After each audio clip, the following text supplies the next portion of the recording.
Bom dia, bom dia, bom dia. Mais um Morning Call, o que esperar do mercado hoje? Eu sou o professor Wagner aqui da Francesca Educação Financeira e todos os dias nós estamos aqui ao vivo para falar um pouquinho sobre fechamento de mercado no dia anterior e também trazer um pouquinho das notícias que mexem com o mercado financeiro no dia de hoje. Sempre aí um olhar para ambiente político, economia e também cenário corporativo. Hoje, dia 9 de março de 2022, obrigado pela sua companhia. Você que nos assiste aí ao vivo ou posteriormente gravado, deixa seu like, se inscreve no canal, compartilhe esse conteúdo para que o YouTube entregue ele de forma relevante a cada vez mais pessoas e continuemos aí com esse projeto gratuito aí de levar informação para cada vez mais pessoas que gostam de ambiente financeiro, trabalham no mercado financeiro, gostam de começar o dia bem informado ou querem se tornar especialistas em investimentos e por isso aí começam o dia a todo vapor. Olhando um pouquinho aí para fechamento de mercado no dia de ontem, dia 8, ontem foi mais um dia aí de grande volatilidade para os mercados de forma geral. A maioria dos mercados conseguiu ainda uma leve mudança no decorrer do dia, como foi o caso das bolsas norte-americanas, que recuperaram parte das perdas aí do dia e fecharam próximo de uma estabilidade no fim do pregão, mas por aqui nós fechamos em uma leve queda, também acompanhando aí esse cenário internacional, essa perda e ganho aí durante todo o dia foi frequente nas últimas semanas e ontem a pressão veio basicamente aí por conta da guerra na Ucrânia, mas principalmente a questão das novas sanções, principalmente dos Estados Unidos contra o petróleo russo, né? Aonde o presidente Joe Biden ali proibiu aí a importação de petróleo russo. A Rússia também vem com uma contrapartida de não permitir aí a exportação de matérias-primas, commodities aí para países considerados hostis também. E isso, obviamente, aí acabou mexendo com o preço das commodities, principalmente aí combustível, minério, entre outros, trazendo também uma maior expectativa de inflação por conta desse aumento de preços e, óbvio, isso mexe com a economia, mexe também com políticas monetárias e automaticamente com o mercado financeiro e com o bolso aí do consumidor de forma geral. Ontem também foi um dia aí de perdas para siderúrgicas e também para a companhia Vale e mineradoras aqui no Brasil, principalmente por conta da realização de lucros, apesar aí do bom momento de alta novamente no preço das commodities, alguns investidores aproveitando aí para realizar o lucro dessas operações, e isso também criou uma força vendedora, fazendo com que houvesse aí queda nessas companhias, e isso pesou também no índice Ibovespa. Olhando um pouquinho aí para a questão da Europa, também aí com uma expectativa aí de depender menos, né, principalmente o Reino Unido aí, dando declarações ali através do primeiro-ministro Boris Johnson de que planeja aí depender menos do petróleo russo e até o fim do ano ir reduzindo as compras gradativamente, também mostrando aí uma tendência aí de possíveis sanções nesse sentido vindas da Europa e obviamente tudo isso continua pesando em todo o olhar aí do investidor e dos especialistas a nível global. Também aí tivemos ontem os investidores olhando aí também para os resultados corporativos, ainda de algumas empresas na Europa que vieram positivos, mas principalmente aqui no Brasil, aí que estamos em meio à temporada de divulgação de balanços do quarto trimestre, também aí implicações sobre juros e também inflação e a reunião do Copom aqui no Brasil, juntamente aí com a reunião aí do FOMC nos Estados Unidos, que acontece agora no mês de março, e nas próximas semanas também a reunião de política monetária lá do Banco Central Europeu, que podem aí trazer à tona novos desdobramentos em relação à retirada de estímulos e aumento de taxa de juros. Essa é uma das grandes tônicas e preocupação do mercado diante de todo esse cenário que vivemos nesse momento. Olhando um pouquinho para números de forma geral, ontem então o Ibovespa caiu 0,35, leve queda em relação ao dia anterior, com o índice chegando a 111.203 pontos. O dólar aí teve leve variação negativa, 0,41%, chegando aos R$ 5,05. E olhando para as bolsas norte-americanas, elas conseguiram recuperar aí e fechar mais próximo da estabilidade no dia de ontem, com o Nasdaq caindo 0,28% a 12.795 pontos, S&P 500 aí caindo 0,73% a 4.170 pontos e Dow Jones caindo 0,56% a 32.632 pontos, fechamento das bolsas norte-americanas no dia de ontem. Olhando um pouquinho para a Europa, o euro também teve uma oscilação positiva aí de 0,38%, com a moeda chegando aos R$ 5,53. E olhando para as bolsas, então, as bolsas europeias também aí recuperando um pouquinho aí e fechando mais próximo da estabilidade. DAX na Alemanha fechando com queda de 0,02, uma lateralização negativa a 12.831 pontos. O CAC na França fechou com queda de 0,32% a 5.962 pontos, e no Reino Unido a bolsa fechando numa lateralização positiva, alta de 0,07% a 6.964 pontos. Bolsas asiáticas que haviam fechado aí bem antes, né? No dia de ontem já falávamos aqui no nosso fechamento do Morning Call o que esperar do mercado hoje, ainda sofreram um pouco mais no dia de ontem, com a China caindo 2,62% a 12.244 pontos e Bolsa Nikkei no Japão caindo 1,71% a 24.790 pontos. Dentro desse cenário aí de recuperação, ontem também vimos o Bitcoin voltando a fechar em alta, né? O Bitcoin e outras criptomoedas, Bitcoin aí fechando com alta de 1,98% e o Ethereum subindo 3,30% no fechamento do mercado no dia de ontem, dia 8. O petróleo futuro, que também flertou em alguns momentos essa semana aí próximo dos $140, teve aí uma variação positiva novamente, saindo dos 124 para $129,30 o Brent, enquanto o WTI aí chegou a $125,03, principalmente após o anúncio aí da sanção do presidente norte-americano em relação à compra de petróleo da Rússia, e óbvio agora tem todos os desdobramentos que continuam no dia de hoje, também o petróleo oscilando bastante aí, com perspectivas de alta por conta aí do pacote de medidas aí da Rússia, né? O primeiro-ministro, os ministros do governo do Vladimir Putin analisando também as sanções aí, a proibição de venda de matéria-prima aí para diversos países considerados hostis, e obviamente aí tem o peso do petróleo também nesse sentido. Olhando um pouquinho aí para o índice VIX, o famoso índice do medo, o índice VIX caiu um pouco no dia de ontem, 3,62%, com essa expectativa aí de retomada das bolsas norte-americanas. Lembrando, o índice VIX mede a volatilidade, o risco no mercado de renda variável, e ele tem aí subido forte acima dos 30 pontos nas últimas semanas. Quanto mais alto o índice VIX, maior o risco também, né? Maior o medo aí dos investidores de forma geral quando falamos em renda variável. Metais futuro, depois de ter caído um pouquinho, o ouro futuro aí voltou a subir, chegando a $2.040,71 a onça na negociação para o fim de março. Alumínio futuro caindo um pouco, voltando à casa dos $3.590, e o ferro refinado também com expectativa aí para o fim de março, chegando aos $160,96. Obviamente esse movimento aí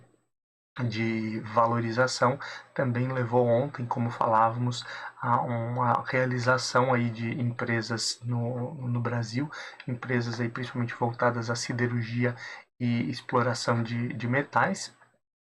Por isso aí também é um movimento aí que vale a pena continuar de olho, esse movimento aí do ferro refinado, e tivemos novos desdobramentos também em relação a algumas dessas commodities lá na China, e isso também afeta ainda mais o mercado no dia de hoje. Olhando um pouquinho para o fechamento de mercado de ontem, dia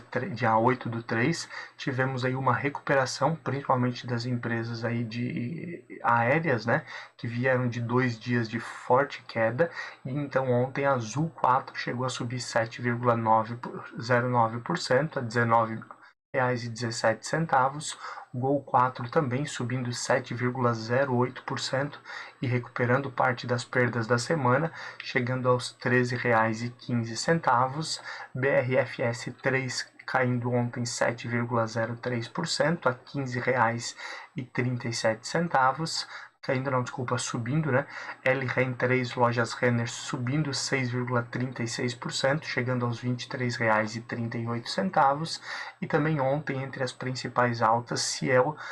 3, Cielo subindo 6,11%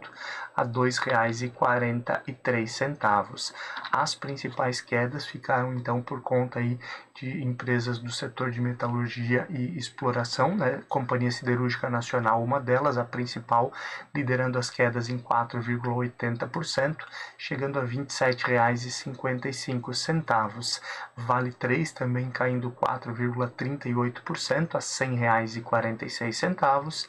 LWSA3, aí uma empresa voltada mais ao setor tech, também caindo 3,97% a R$ 8,45. Semin 3, que companhias CSN Mineração, né, Semin 3, caindo 3,68% a R$ 6,53. E BRAP 4, Bradespar, caindo 2,85% a R$ 34,65, números de fechamento do mercado no dia de ontem. Olhando um pouquinho para a agenda de indicadores de hoje, alguns indicadores que vale a pena ficar de olho: a produção industrial aqui no Brasil, confiança do consumidor e, obviamente, o fluxo cambial estrangeiro.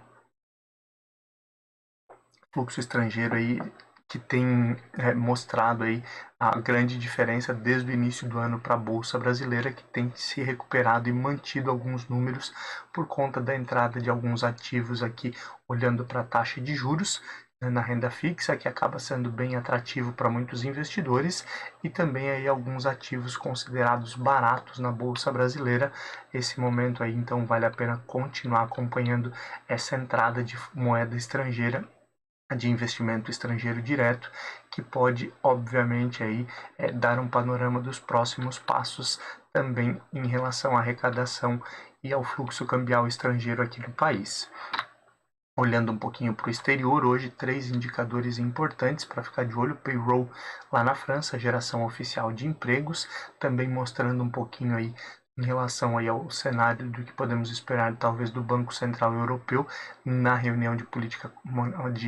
monetária, aonde eles certamente vão olhar indicadores aí de geração de empregos. Então, um indicador importante para o dia de hoje. Lá nos Estados Unidos também tem um indicador de oferta de empregos, né, a quantidade de empregos ofertados, e isso é olhado em paralelo aí, né, concomitante com o desemprego.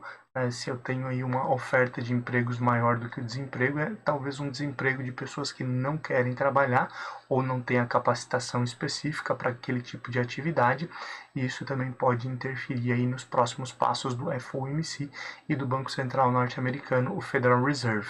E hoje também um indicador importante para ficar de olho: o estoque de petróleo bruto nos Estados Unidos, lembrando aí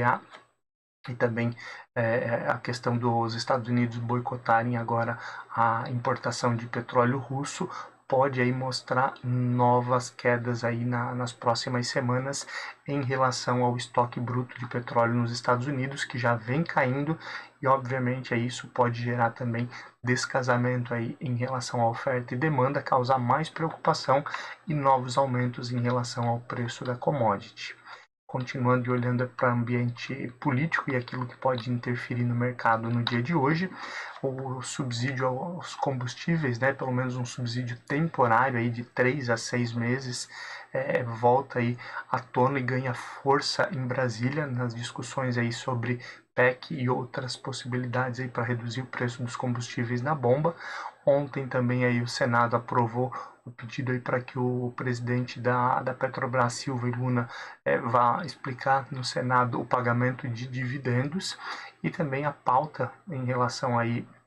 ao subsídio dos combustíveis promete ser votada no dia de hoje, né? Ela volta a debate aí no Senado e promete aí iniciar a votação no dia de hoje. Então também tudo isso podendo mexer bastante com o ambiente financeiro e óbvio com esses desdobramentos e próximos passos diante aí desse cenário de dificuldade com o aumento do preço dos combustíveis a nível global.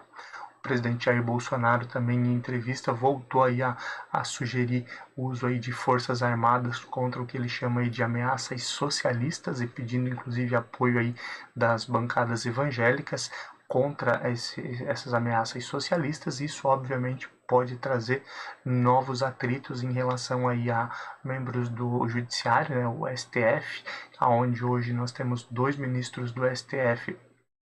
que estão à frente também do Tribunal Superior Eleitoral e já reforçaram aí a questão de não serem favoráveis a esse tipo de discurso, de não tolerarem esse tipo de discurso, de utilização aí de forças armadas, inclusive, e obviamente isso pode gerar esse atrito que já tem rusgas desde o ano passado, né? Lembramos o que aconteceu próximo lá do dia 7 de setembro, entre o ministro do STF, o Alexandre de Moraes, e também o presidente Jair Bolsonaro, onde tivemos inclusive que ter a interferência, a intermediação aí do ex-presidente Michel Temer para acalmar um pouco os ânimos, e isso pode voltar à tona também com essas falas. Essa semana falamos aí da filiação do ex-governador de São Paulo, Geraldo Alckmin, ao PSB, para que ele componha aí uma chapa que deve ser anunciada na próxima semana para concorrer à presidência junto com o ex-presidente Luiz Inácio Lula da Silva, Lula presidente e Alckmin vice, né, dentro dessa coligação,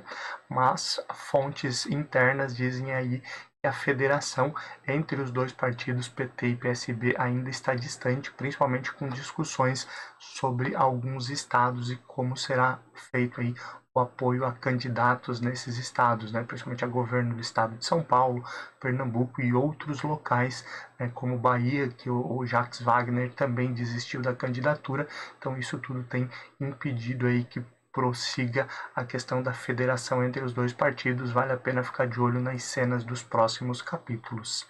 Também aí temos o União Brasil, né, maior sigla hoje aí dentro da Câmara e do Senado. União Brasil aí foi formado aí com a união aí de PSD e também do DEM, né? E as lideranças desses dois partidos continuam brigando aí, obviamente, pelo controle da nova sigla, que é a maior sigla hoje aí no Brasil e automaticamente acaba tendo um peso muito grande para as eleições 2022, e isso aí tem levado a uma debandada e pode ampliar essa debandada de parlamentares aí que fazem parte da nova sigla, também podendo mexer com o jogo político em ano de eleição. Muito importante ficar de olho aí nesses desdobramentos que certamente afetam a economia e o mercado financeiro. E em meio aí às discussões do Eduardo Leite, governador do Rio Grande do Sul, que é filiado ao PSDB e disputou as prévias, né, juntamente aí contra o João Dória, governador de São Paulo, e mais um candidato do PSDB para ser um pré-candidato do partido às eleições presidenciais e acabou perdendo. Tem ali a conversa do Kassab para que talvez ele assuma aí uma pré-candidatura dentro do PSD, e essas discussões aí chegaram até Brasília, né, onde inicialmente se falava no Rodrigo Pacheco, presidente do Senado, como o pré-candidato do PSD à presidência da República. Em meio a essas discussões, para acalmar um pouco os ânimos, o Eduardo Pacheco aí disse no dia de ontem, reforçando que ele, Eduardo Pacheco, nunca se declarou candidato ou pré-candidato, para colocar panos quentes, e óbvio isso também pode mexer aí com o ambiente de Brasília, pode mexer aí com a dança das cadeiras nos partidos também, e vale a pena ficar de olho nos desdobramentos e nas cenas dos próximos capítulos. Continuando e olhando um pouquinho aqui para a economia e aquilo que pode mexer com o mercado no dia de hoje e nos próximos dias, Óbvio, continuamos falando aí da questão Rússia e Ucrânia e das sanções aí agora contra o petróleo russo, né? Que segundo aí alguns analistas terão dificuldades em vender a commodity para outros países, mas ao mesmo tempo aí já surge a preocupação em relação a essa proibição de venda de outros insumos dos russos para países considerados hostis e óbvio também uma outra preocupação começa aí em torno da ampliação da guerra por conta de ameaças já de Vladimir Putin a outros países que viessem a se meter e obviamente aí se países europeus também aderirem a essa sanção dos Estados Unidos contra o petróleo russo, também podemos ter uma ampliação, podemos ter mais problemas em relação à guerra e também mais problemas voltados à economia e ao mercado financeiro como um todo. A expectativa aí com toda essa realidade automaticamente é uma projeção maior aí de alta de juros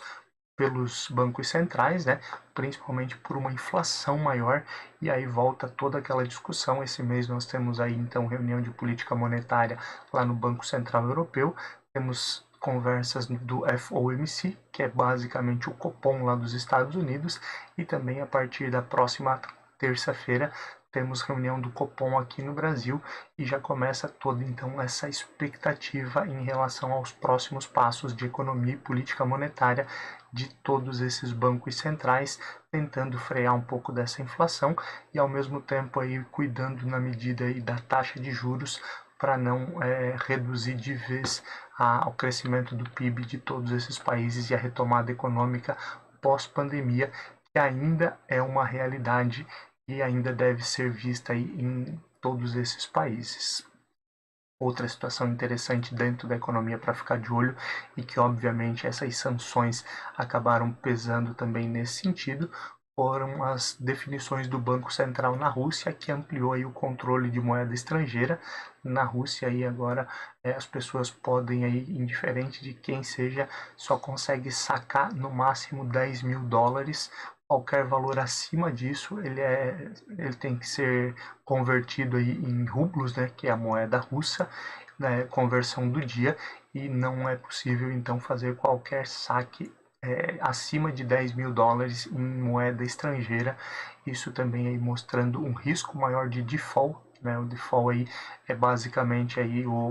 a quebra, né? Não conseguir pagar as contas, né? Por exemplo, quando falamos em CDS, né? O risco Brasil, né? O risco de não conseguir pagar as contas, e esse risco agora amplia, inclusive aí na Rússia, né? Já tivemos aí as empresas de rating reduzindo o rating da Rússia e agora mais essa situação mostra um grande perigo, inclusive essas sanções, essa ampliação de controle de moeda na Rússia, ele está garantido aí até setembro de 2022 essa mudança de não poder sacar, não poder movimentar valores acima de 10 mil dólares em moeda estrangeira nos bancos russos. Obviamente tem outras possibilidades, a questão aí também dos criptoativos, né, das criptomoedas, mas que também aí estão tendo algumas sanções de forma geral e acabam prejudicando a economia russa e a economia de outros países, então vale a pena ficar de olho também nesses desdobramentos. Olhando um pouquinho aí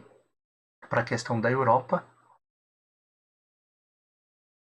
que tem muitos países aí que são diretamente dependentes do gás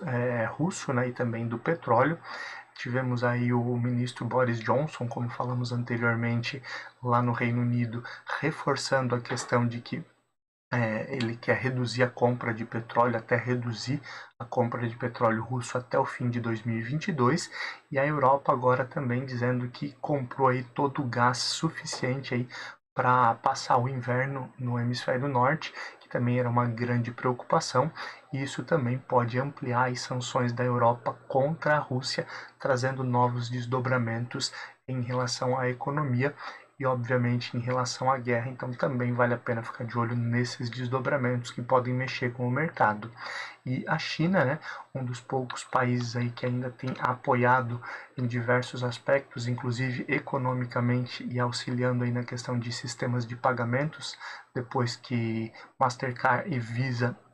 deixaram aí a Rússia, né, e também alguns bloqueios de código SWIFT de bancos russos, a China aí considera comprar aí a participação de empresas de energia e commodities russa, e obviamente isso também pode mexer com o mercado, tanto aí a questão do apoio, né, entre Rússia e China, quanto possíveis novas sanções vindas aí de Estados Unidos e outros países contra a China. Óbvio, aí isso é uma briga de gigantes também, mas vale a pena ficar de olho nesses desdobramentos e nessas possibilidades que podem afetar a economia e o mercado financeiro durante os próximos dias. Olhando um pouquinho para o cenário corporativo, empresas na China, empresas na China também aí consumindo maior nível de níquel, fez com que o preço subisse muito, principalmente aí nessa madrugada aqui no Brasil. Isso também pode favorecer Vale e outras mineradoras. Esse é um ponto aí importante para ficar de olho no dia de hoje. Lembrando, não é uma recomendação de compra ou venda, apenas trazemos aí notícias que podem impactar setores ou o mercado corporativo como um todo no dia de hoje. Também aí as discussões em relação ao 5G, empresas aí planejam investir mais de 50 milhões aí no médio prazo, olhando para 5G aqui no Brasil, principalmente ampliando a questão de infraestrutura, infraestrutura de nuvem, infraestrutura de TI, e também aí foco na experiência do cliente, né, que esse é um dos grandes problemas quando olhamos aí para todo esse setor aí de telefonia e internet móvel. Então também aí um ponto importante, e investimentos que devem surgir desse setor direta ou indiretamente. Já falávamos essa semana, mas como voltou aí a ser notícia, o setor automotivo também prevê custos adicionais e também um risco de desabastecimento aí com a guerra, né? Principalmente aí a questão de chips e semicondutores que já falávamos, né? A questão da produção de chips, que ela depende aí diretamente de alguns gases e metais que são normalmente muito exportados por aquela região do leste europeu e da Rússia. E isso obviamente acaba afetando aí a entrega e o preço aí no setor automotivo brasileiro e mundial. E olhando um pouquinho aí para o Brasil também, os laboratórios aí que produzem o autoteste de Covid ampliaram aí as fábricas e principalmente aí agora aguardam, expandiram, né, a produção e agora aguardam aí a liberação do autoteste aí em relação à Covid-19 para estar disponível para venda e para o cidadão poder fazer automaticamente aí, sozinho em casa, o teste contra a Covid-19. Então também vale a pena ficar de olho aí nesse setor e também nos próximos passos que acabam aí afetando direta e indiretamente esse setor. E em meio à desaceleração da construção civil, que já era algo previsto para esse ano, falávamos desde o meio para o fim do ano passado, início desse ano, de uma expectativa grande de desaceleração aí por meio de incorporadoras e construtoras, mas nesse período aí tivemos uma leve alta aí na venda de cimentos, o que pode aí indicar uma recessão um pouco menor para esse setor. Óbvio, vale a pena ficar de olho nos desdobramentos, não é recomendação de compra ou venda, apenas situações que podem movimentar alguns setores específicos. E hoje temos uma leva bem grande aí de empresas que divulgam seus balanços referentes ao quarto trimestre de 2021. Isso também pode mexer bastante com o cenário corporativo, vale ficar de olho então nos balanços aí de CSN, Companhia Siderúrgica Nacional, CSN Mineração, Pague Menos, Estapar, Natura, Yoshp Maxion, Sequoia, Tegma, Via, né, a dona de Casas Bahia e Ponto Frio, Wiz, Guararapes e Moura do Books são as empresas aí que devem divulgar seus balanços no dia de hoje, e obviamente isso afeta o mercado, principalmente em meio aí a toda essa dificuldade, uma redução de alguns ganhos no quarto trimestre, e vale a pena então ficar de olho, acompanhar todos esses desdobramentos que podem mexer com o mercado no dia de hoje. Já são 6h24 da manhã, olhando um pouquinho já para abertura e fechamento de mercado. Não esquece aí, deixa seu like, se inscreve no canal, compartilha esse conteúdo, ativa as notificações aí para que a gente entregue esse conteúdo aí de forma gratuita a cada vez mais pessoas. Olhando um pouquinho então para fechamento de mercado. Na China, as bolsas fechadas desde as 4h50 da manhã. Tivemos aí a bolsa chinesa fechando com uma queda um pouco menor do que o dia de ontem, queda de 1,12%. Mercados tentando aí se recuperar em relação à queda aí dos últimos dias, e a bolsa fechou a 12.107 pontos. Já a bolsa Nikkei no Japão, ainda mantendo o olhar ali para a Ásia, fechou também em queda, mas uma queda também bem menor, mais próximo da estabilidade. Às 3 da manhã, a bolsa Nikkei fechou com queda de 0,30 a 24.717 pontos. Também esse movimento aí em todos os mercados, tentando recuperar um pouquinho aí das perdas dos últimos dias. Atualizando e olhando aí um pouquinho aí das bolsas a nível global, expectativa aí de alta para as bolsas europeias e bolsas norte-americanas, mesmo em meio aí a novas altas no preço do petróleo, mas com as informações em relação aí ao gás natural na Europa, a compra do gás natural que acaba aí reduzindo, fazendo com que haja uma queda forte no preço do gás natural na Europa, acaba trazendo um pouco mais de tranquilidade. Mercados também agora repercutem e tentam digerir um pouco aí as sanções contra o petróleo russo e os próximos passos, e a tendência de hoje aí é de forte alta nas bolsas, isso olhando às 6h26 da manhã. DAX na Alemanha sobe 4,55%, o CAC na França sobe 4,30% e no Reino Unido a alta é de 1,90% às 6h26 da manhã. Expectativa de pré-market nos Estados Unidos também é boa, com o Dow Jones nesse momento aí subindo 1,35%, S&P 500 subindo 1,50% e Nasdaq subindo 1,80%, isso às 6h26 da manhã. Uma boa perspectiva de retomada, né? Já vimos ontem os mercados tentando recuperar um pouquinho. Óbvio, o mercado é soberano, temos alguns indicadores importantes e temos aí toda a expectativa em torno aí dos próximos passos dos bancos centrais, que também é um assunto longo e deve aí ser levado em conta aí para as próximas semanas. Olhando para o índice Bovespa, a tendência dele seguir as bolsas internacionais, com a alta aí dessas bolsas, também aí tendo talvez uma afinidade, um paralelo maior com as bolsas norte-americanas, mas lembrando o fluxo estrangeiro aí, as commodities também podem aí trazer uma força compradora maior e também haver um descolamento maior, uma alta maior do que o restante dos mercados. Por isso que amanhã, a partir das 5h50, nós estamos aqui novamente para falar um pouquinho dessa realidade, o que aconteceu no mercado hoje, o que podemos esperar para o final dessa semana. Por enquanto, um bom trabalho, bons negócios e até amanhã, onde nos vemos novamente a partir das 5h50. Tchau, tchau.